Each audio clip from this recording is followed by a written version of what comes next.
Top 5 monthly income investment. ಇಲ್ಲಿ ನೀವು ಪ್ರತಿ ತಿಂಗಳು ಹಣ ಸಂಪಾದನೆ ಮಾಡ್ಬೋದು. ಅದು ಕೂಡ ಬರೀ ನೀವು 1000 ರೂಪೀಸಿಂದ ಕೂಡ ಸ್ಟಾರ್ಟ್ ಮಾಡ್ಬೋದು. First P2P lending. RBI regulated platforms ಮುಖಾಂತರ ನೀವು ಬೇರೆಯವರಿಗೆ ಸಾಲ ಕೊಡ್ತೀರಿ ಮತ್ತೆ ಅವ್ರು ನಿಮಗೆ ಪ್ರತಿ ತಿಂಗಳು EMI ಪ್ಲಸ್ ಇಂಟ್ರೆಸ್ಟ್ ಜೊತೆ ನಿಮಗೆ ರೀಪೇ ಮಾಡ್ತಾರೆ.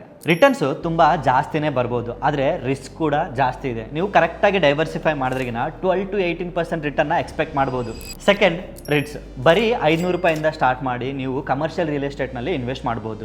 ನಿಮಗೆ ರೆಂಟಲ್ ಇನ್ಕಮ್ ಮತ್ತು ಕ್ಯಾಪಿಟಲ್ ಅಪ್ರಿಷಿಯೇಷನ್ ಕೂಡ ಸಿಗುತ್ತೆ. ಥರ್ಡ್, ಬಾಂಡ್ ಮತ್ತೆ ಡಿಬೆಂಚರ್. ಕಂಪನಿಗೆ ಸಾಲ ಕೊಡಿ ಮತ್ತೆ 10 to 12% ಫಿಕ್ಸ್ಡ್ ರಿಟರ್ನ್ ತಗೊಳ್ಳಿ.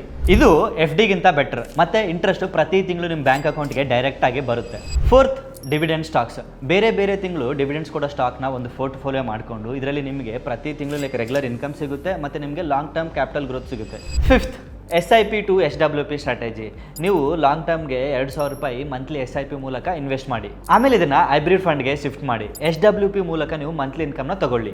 ಇದೇ ಥರ ನೀವು ನಿಮ್ಮ ಇನ್ಕಮ್ನ ಕ್ರಿಯೇಟ್ ಮಾಡ್ಬೋದು ಮತ್ತು ನಿಮ್ಮ ವೆಲ್ತ್ ಕೂಡ ಗ್ರೋ ಆಗ್ತಾನೆ ಇರುತ್ತೆ. ಇದನ್ನೇ ಪವರ್ ಆಫ್ ಕಾಂಪೌಂಡಿಂಗ್ ಅನ್ನೋದು. ಇನ್ನೂ ಹೆಚ್ಚು ವಿಷಯ ತಿಳಿಯಲು ಇನ್ವೆಸ್ಟ್ಮೆಂಟ್ ಅಂತೇಳಿ ಕಮೆಂಟ್ ಮಾಡಿ ಮತ್ತು ಲಂಡನ್ ಕ್ಲಬ್ ಕನ್ನಡ ಪೇಜ್ನ ಫಾಲೋ ಮಾಡಿ.